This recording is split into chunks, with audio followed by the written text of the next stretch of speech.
On today's show, The Grizzlies are ready to blow it up, but who is more likely to be traded? Mike Conley or Marc Gasol? are the Pelicans a buyer or a seller? Should Dirk participate in the three-point contest? Who's had the better career, Iggy or Melo?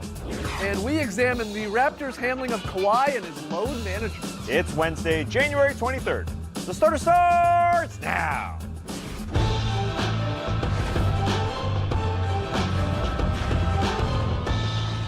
Good evening, sweet world, and welcome to The Starters, presented by Jack Daniel's Old No. 7 and Tennessee Honey. I'm Jay Skeets, alongside me as always, Tass Mellis.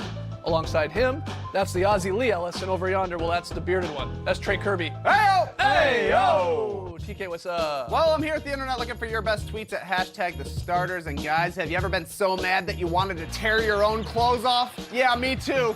And so apparently has Luka Doncic, who pulled off the classic jersey rip last night after struggling through the first half against the Clippers. There's nothing quite like tearing off your own clothes to show off that rage. And it brings us to today's question. What is your favorite moment of on-court rage? For instance, I love it anytime somebody throws a mouth guard into the stands, especially the time Enes Kanter did it with the Jazz a few years back. Gets upset about a foul ball, chucks the mouth guard, but don't worry. Some lucky fan found Enes Kanter's used mouth guard. He's like, oh wait, that's my guard. Somebody go pick it up. And all was good again. But we want to hear from you, so let us know on Twitter. What's your favorite moment of on-court rage? Send us your best tweets to hashtag the starters. We'll hear from you later. All right, get those tweets in. On tonight's show, we're going to discuss Dennis Smith Jr. Returning to the Mavericks. Trey and I are going to step into the crossfire. We got a very solid play, but let's start with a little what you got. You know how this works. Trey, let's go. Mike Conley and Marc Gasol have been Grizzlies as long as they've been in the NBA, but it seems grit and grind is truly coming to an end as ESPN's Adrian Wojnarowski is reporting that for the first time, Memphis will be listening to trade offers on their two stars. They're both in their 30s on big contracts, so guys, who's more likely to be traded, Conley or Gasol? What you got? I can't believe it's actually coming to an end, but I think undoubtedly the answer to this question that we're asking, it's Marc Gasol. Really? Yeah. I disagree, but what? Well, because he's almost 34 years of age. He's definitely past his prime. And he could be a rental for the team that's trading for him. So Could be. Yeah, he has a player yeah. option. Yeah, but so what can the Grizzlies really expect back? I think they'd be demanding a heck of a lot more for Mike Conley. Right. So there's going to be some wheeling and dealing there. But with Marc Gasol, I think it will probably be pretty quick. You really can't expect all that much for a guy who's 34 in 6 days and could be a rental. Yeah, that's fair, but, I mean, other teams looking at both of these guys, one, Conley is the better player. I mean, he's still a borderline all-star. He plays a position that there might be, excuse me, I'm still sick. He might be playing a position that there is more demand of at the point guard Yeah, but there are a position. lot of teams that have point guards. Yeah, no, you're But right. he can play off the ball, I think, which helps his case. Yeah. Sure he can. Yeah. And he's a solid still defensively. Yeah. I just think there might be more interest. And look, okay, the Grizzlies are in a tough spot here. They're finally going to move on. Now, what do you want to get back when you trade like a big contract guy? You want some sort of cap relief if you can get it, like flexible, financial abilities. You want some young prospects if you can. And then you hopefully, on top of that, want draft picks. Now, are the Grizzlies going to get all three of these things with either of these guys?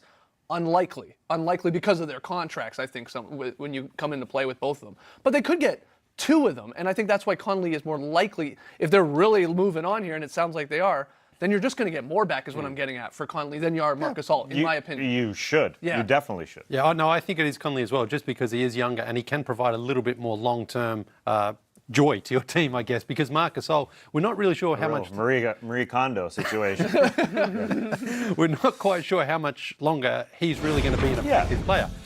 Both of them started off really well this season, but clearly Marc Gasol's best days are behind him. He's still an effective defensive player, but not as good as he was when he won Defensive Player of the Year.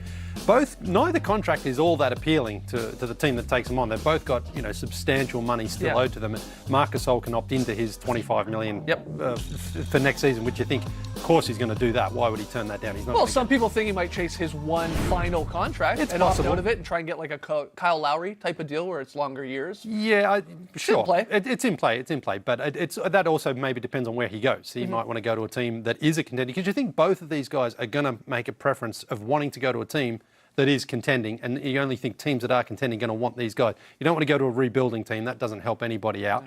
But both of them have had playoff success. They know how to win.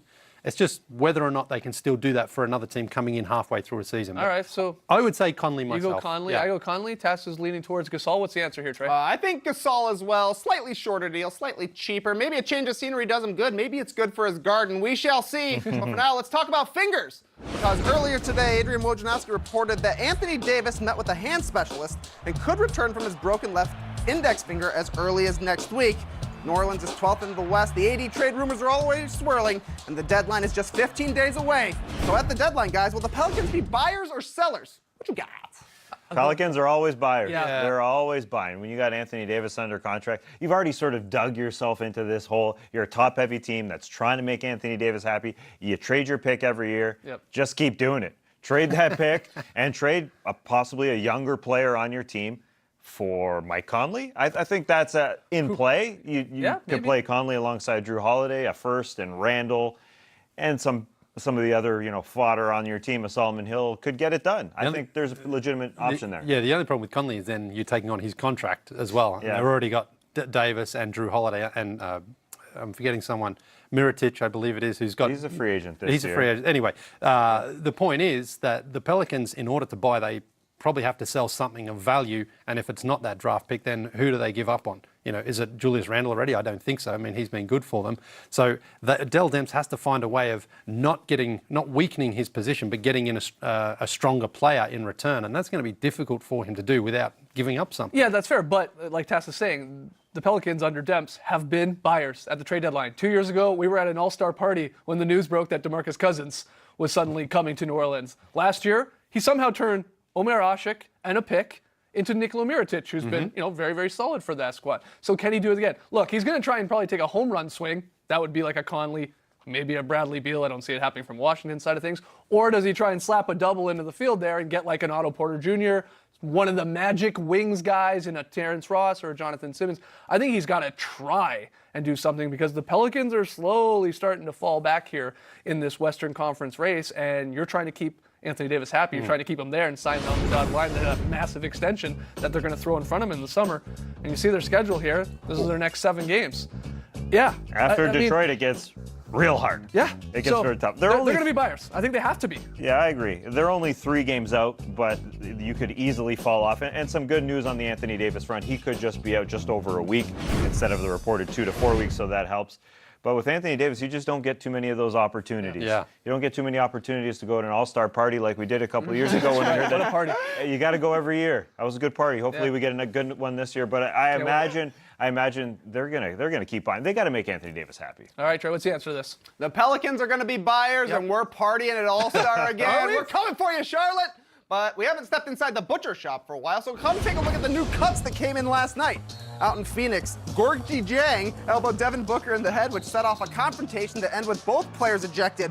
Dieng telling Booker to meet him in the tunnels, and Booker sprinting off to do so. In OKC, Russell Westbrook was trash-talking all the Blazers, whether it be Damian Lillard at the free throw line, Yusuf Nurkic after a fast break bucket, or Evan Turner after the game. Guys, which was the tastier beef?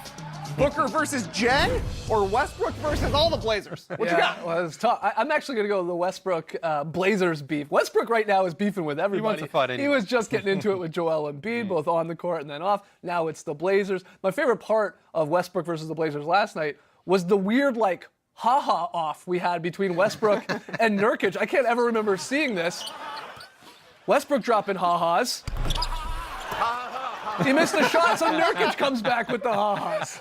That's incredible. That's why we need an audio-only channel to hear stuff like that. That was amazing. That was phenomenal. Yeah, it's hard to go past that one because there is a little bit of history and a bit of tension there. The thing with Devin Booker and Gorgui Dieng was it just came out of nowhere, and then it escalated so quickly, and then they wanted to fight in the tunnel. Yeah. You don't They were just really... exchanging jerseys. Well, Lee. apparently so, yeah. But this is the new hold me back, right? It's Yeah. like, I'll meet you in the tunnel. Yeah, but And I'll pretend to sprint there, and I'll try and get the free. security guard holding Devin Booker back is like when my son has had a poopy diaper and he Yeah. won't change it. He Yeah. wants to keep playing, and I have to Right. I have to pull him back. You know, Right. he's like, no, I didn't do it. And I said, yes, you did. Come on. We go off on a great race like that. So you're leaning towards that one because it's so weird. It feels a little bit more. It talks to me a little more. That one, yeah. Okay, interesting. Well, Trey, what's the answer to this? Taste your beef. You know, after hearing that poopy diaper analogy, I got to go with Booker and Yes. Jang. Skeets, this was a parenting moment for you. That's Devin Booker. You got to know. get him in line, my Yeah, man. that's my You guy. abandoned your boy. He's frustrated. He's losing a lot of games there at Phoenix. He's frustrated. Maybe it's the headband. Possibly. All right, when we come back, Trey and I go head-to-head in Crossfire and debate whether Dirk should compete one more time in the three-point contest. Don't go anywhere.